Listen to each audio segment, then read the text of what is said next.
Everyone, Jim Gale here with Dr. Ian Scott and his daughter, and we are in a normal suburban neighborhood, and he has transformed his yard into a food forest.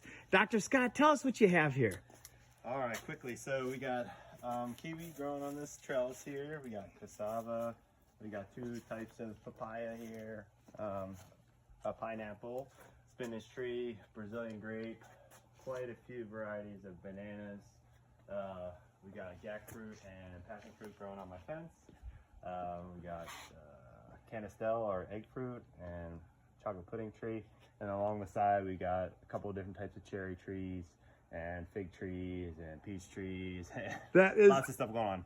But the reason why is pretty simple. You know, I have 3 kids. You know, the pandemic hit here in March, made everybody rethink what's going on, food security, these kind of things. I spent a lot at the grocery store, so personally, I enjoy landscaping, obviously, but you know, bringing my food costs down, growing wholesome, fresh food that I can pick out of my backyard is kind of the reason why for us. That's a lot of reasons, and they're all really good ones. Health, and as a chiropractor, you understand the value of nutrition in our system.